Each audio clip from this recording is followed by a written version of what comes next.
Little House in the Big Woods. Chapter 10, Summertime. Now it was summertime and people went visiting. Sometimes Uncle Henry or Uncle George or Grandpa came riding out of the big woods to see Pa. Ma would come to the door and ask how all the folks were, and she would say, "Charles is in the clearing." Then she would cook more dinner than usual, and dinner time would be longer. Pa and Ma and the visitor would sit and talking a little while before they went back to work. Sometimes Ma let Laura and Mary go across the road and down the hill to see Mrs. Peterson. The Petersons had just moved in. Their house was new and always very neat, because Mrs. Peterson had no little girls to muss it up. She was a Swede, and she let Laura and Mary look at the pretty things she had brought from Sweden: laces, colored embroideries, and china. Mrs. Peterson talked Swedish to them, and they talked English to her, and they understood each other perfectly. She always gave them a cookie when they left, and they nibbled the cookies very slowly while they walked home. Laura always nibbled exactly half of hers, and Mary nibbled exactly half of hers, and the other halves they saved for baby Carrie. When they got home, Carrie had 2 half cookies, and that was a whole cookie. This wasn't right. All they wanted to do was to divide the cookies fairly with Carrie. Still, if Mary saved half her cookie and Laura ate the whole of hers, or if Laura saved half and Mary ate her whole cookie, that wouldn't be fair either. They didn't know what to do, so they each saved half and gave it to baby Carrie, but they always felt somehow that it wasn't quite fair. Sometimes the neighbors sent word that the family was coming to spend the day. Then Ma did extra cleaning and cooking and opened the package of store sugar, and on that day said a wagon would come driving up to the gate in the morning, and there would be strange children to play with. When Mr. and Mrs. Hewlett came, they brought Eva and Clarence with them. Eva was a pretty girl with dark eyes and black curls, and she played carefully and kept her dress clean and smooth. Mary liked that, but Laura liked better to play with Clarence. Clarence was red-haired and freckled and always laughing. His clothes were pretty, too. He always wore a blue suit buttoned all the way up the front, with bright gilt buttons and trimmed with braid, and he had copper-toed shoes. The strips of copper across the toes were so glittering bright that Laura wished she were a boy. Little girls didn't wear copper-toe shoes. Laura and Clarence ran and shouted and climbed trees, while Mary and Eva walked together nicely and talked. Ma and Mrs. Hewlett visited and looked at Godley's Lady book, which Mrs. Hewlett had brought, and Pa and Mr. Hewlett looked at the horses and the crops and smoked their pipes. Once Aunt Lottie came to spend the day.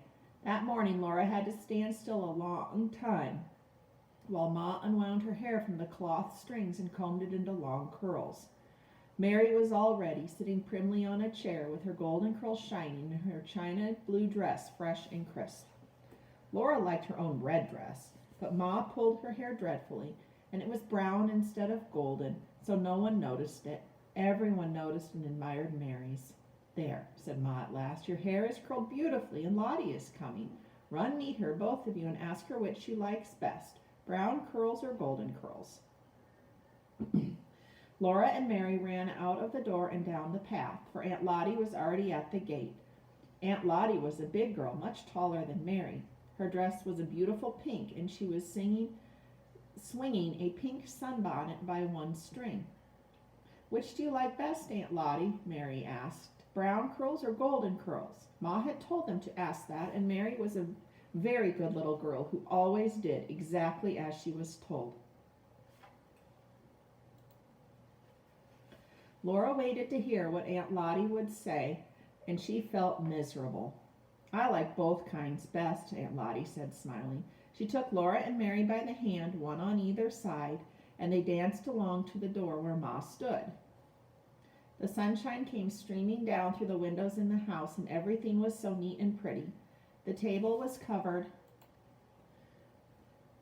with a red cloth, and the cook stove was polished, shining black. Through the bedroom door, Laura could see the trundle bed in its place under the big bed. The pantry door stood wide open, giving the sights and smells of goodies on the shelves, and Black Susan came purring down the stairs from the attic, where she had been taking a nap.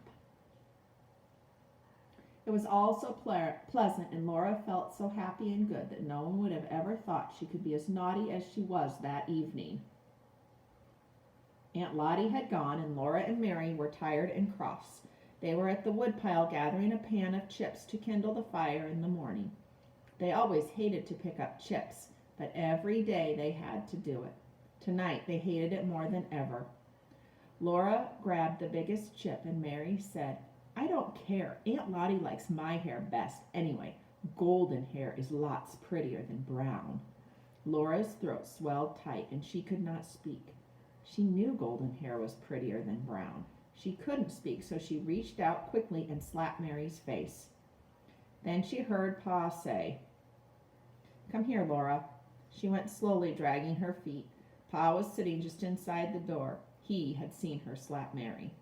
"You must remember," Pa said, "I told you girls you must never strike each other," Laura began. But Mary said, "That makes no difference," said Pa. "It is what I say that you must mind."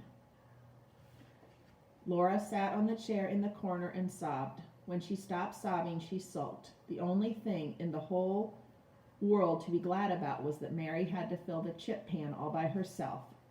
At last, when it was getting darker, Pa said again, "Come here, Laura." His voice was kind, and when Laura came, he took her on his knee and hugged her close. She sat in the crook of his arm, her head against his shoulder, and his long brown whiskers partly covering her eyes. Everything was right again. She told Pa all about it, and she asked him, "You don't like golden hair better than brown, do you?" Pa's blue eyes shone down at her, and he said, "Well, Laura, my hair is brown." She had not thought about that. Pa's hair was brown, and his whiskers were brown, and she thought brown was a lovely color, but she was glad that Mary had to gather all the chips. In the summer evenings, Pa did not tell stories or play the fiddle. Summer days were long, and he was tired after he had worked hard all day in the fields. Ma was busy too. Laura and Mary helped her weed the garden. They helped her feed the calves and the hens. They gathered the eggs, and they helped make cheese. When the grass was tall and thick in the woods, and the cows were giving plenty of milk, that was time to make cheese. Someone must kill a calf, for cheese could not be made without rennet, and rennet is the lining of a young calf's stomach. The calf must be very young, so had not had never eaten anything but milk. Laura was afraid that Pa must kill one of the little calves in the barn. They were so sweet.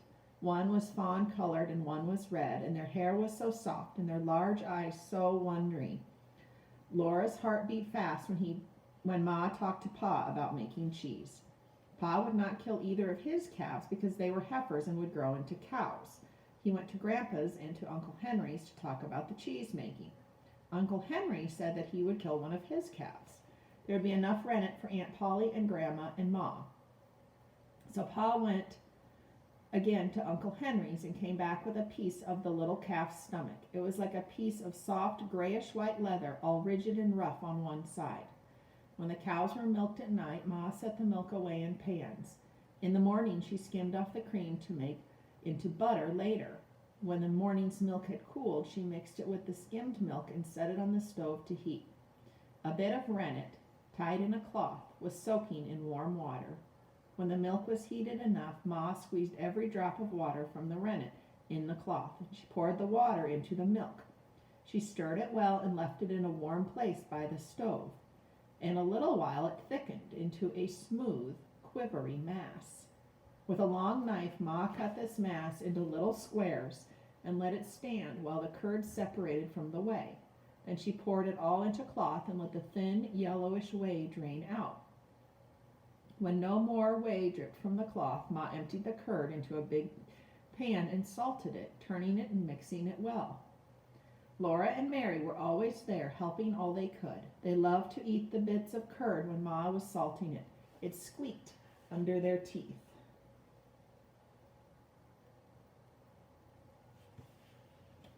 Under the cherry tree outside the back door, Pa had put up the boards to press the cheese on. It had 2 grooves the length of the board, and laid the board on blocks, one end a little higher than the other.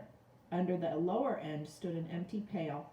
Ma put her wooden cheese hoop on the board, spread a clean, wet cloth all over the inside of it, and filled it heaping full of the chunks of salted curd. She covered this with another clean, wet cloth and laid it on top of a round board, cut small enough to go inside the cheese hoop. And she lifted a heavy rock on top of the board. All day long, the round board settled slowly under the weight of the rock, and the whey pressed out and ran down the grooves of the board into the pail. Next morning, Ma would take out the round, pale yellow cheese as large as a milk pan. Then she made more curd and filled the cheese hoop again. Every morning she took the new cheese out of the press and trimmed it smooth. She sewed a cloth tightly round it and rubbed the cloth all over with fresh butter. Then she put the cheese on a shelf in the pantry. Every day she wiped every cheese carefully with a wet cloth and then rubbed it all over with fresh butter once more and laid it on its other side. After a great many days, the cheese was ripe and there was a hard rind all over it. Then Ma wrapped each cheese in paper and laid it high away on the shelf. There was nothing more to do with it but eat it. Laura and Mary liked cheese making. They liked to eat the curd that squeaked in their teeth, and they liked to eat the edges Ma had pared off the big round yellow cheese to make them smooth before she sewed them up in cloth. Ma laughed at them for eating green cheese. The moon is made of green cheese, some people say, she told them. New cheese didn't look like the round moon when it came up behind the trees, but it was not green. It was yellow, like the moon. It's green, Ma said, because it isn't ripened yet. When it's cured and ripened, it won't be green cheese. Is the moon really made of green cheese? Laura asked, and Ma laughed. I think people say that because it looks like a green cheese, she said, but appearances are deceiving. Then she wiped all the green cheeses and rubbed them with butter. She told them about the dead, cold moon that is like a little world on which nothing grows. The first day Ma made cheese, Laura tasted the whey. She tasted it without saying anything to Ma, and when Ma turned around and saw her face, Ma laughed. That night, while she was washing the supper dishes and Mary and Laura were wiping them, Ma told Pa that Laura had tasted the whey and didn't like it. You wouldn't starve to death on Ma's whey like the old Grimes did on his wife's, Pa said. Laura begged him to tell her about old Grimes. So, though Pa was tired, he took his fiddle out of the box and played and sang for Laura. And then the song is, Old Grimes is dead, that good old man. We ne'er shall see him more. He used to wear an old gray coat all buttoned down before. Old Grimes's wife made skim milk cheese. Old Grimes he drank the whey. And there came an east wind from the west and blew old Grimes away. There you have it, said Pa. She was a mean, tight-fisted woman. If she hadn't skimmed all the milk, a little cream would have run off the whey, and old Grimes might have staggered along. But she skimmed off every bit of cream, and poor old Grimes got so thin the wind blew him away, plumb starved to death. Then Pa looked at Ma and said, Nobody'd starve to death when you were around, Caroline. Well, no, Ma said. No, Charles, not if you were there to provide for us. Pa was pleased. It was all so pleasant, the doors and windows wide open in the summer evening. The dishes made cheerful sounds together as Ma washed them, and Mary and Laura wiped, and Pa putting away the fiddle, smiling and whistling softly to himself. After a while, he said, I'm going over to Henry's tomorrow, Caroline, to borrow his grubbing hoe. These sprouts are getting waist high around the stumps in the wheat field. A man just has to keep everlasting at it, or the woods will take back the place. Early next morning, he started to walk to Uncle Henry's, but before long, he came hurrying back, hitched his horse to the wagon, and threw his axe, 2 wash tubs, the wash boiler, and all the pails and wooden buckets there were. I don't know if I'll need 'em all, Caroline, he said, but I hate to want 'em and not have 'em. Oh, what is it? What is it? Laura asked, jumping up and down with excitement. Pa's found a bee tree, Ma said. Maybe he'll bring us some honey. It was noon before Pa came driving home. Laura had been watching for him, and she ran out to the wagon as soon as it stopped by the barnyard, but she could not see into it. Pa called, Caroline, if you'll come take this pail of honey, I'll go unhitch. Ma came out to the wagon, disappointed. She said, Well, Charles, Even a pail of honey is something." And then she looked into the wagon and threw up her hands. Pa laughed. All the pails and buckets were heaping full of dripping golden honeycomb. Both tubs were piled full, and so was the wash boiler. Pa and Ma went back and forth, carrying 2 loaded tubs in the wash boiler and all the buckets and pails into the house. Ma heaped a plate high with the golden pieces and covered all the rest neatly with cloth. For dinner, they all had as much of the delicious honey as they could eat, and Pa told them how he had found the bee tree. "I didn't take my gun," he said, "because I wasn't hunting, and now it's summer, there wasn't much danger of meeting trouble. Panthers and bears are so fat in this time of year, they're lazy and good-natured. Well, I took a shortcut through the woods, and I nearly ran into a big bear. I came around a clump of underbrush, and there he was, not as far from me as across this room. He looked at me, and I guess he saw I didn't have a gun. Anyway, he didn't pay any more attention to me. He was standing at the foot of a big tree, and bees were buzzing all around him. They couldn't sting through his thick fur, and he kept brushing them away with his head with one paw. I stood there watching him. He put the other paw into a hole in the tree and drew it out, all dripping with honey. He licked the honey off his paw and reached in for more. By that time, I had found me a club. I wanted that honey myself.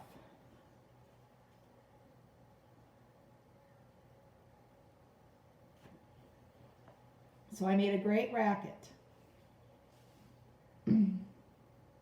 banging the club against a tree and yelling. The bear was so fat and so full of honey that he just dropped on all fours and waddled up among the trees. I chased him some distance, got him going away fast and away from the bee tree, and then I came back for the wagon. Laura asked him how he got the honey away from the bees. "That was easy," Pa said. "I left the horses back in the woods where they wouldn't get stung, and then chopped the tree down and split it open." "Didn't the bees sting you?" "No," said Pa. "Bees never sting me. The whole tree was hollow and filled from top to bottom with honey. The bees must have been storing honey there for years. Some of it was old and dark, but I guess I got enough good, clean honey to last us a long time." Laura was sorry for the poor bees. She said, "They work so hard, and now they don't have any honey." But Pa said there was lots of honey left for the bees, and there was another large, hollow tree nearby into which they could move. He said it was time they had a clean new home. They would take the old honey he had left in the tree, make it into fresh new honey, and store it in their new house. Then they would save every drop of the spilled honey and put it away again. And they would have plenty of honey long before winter came.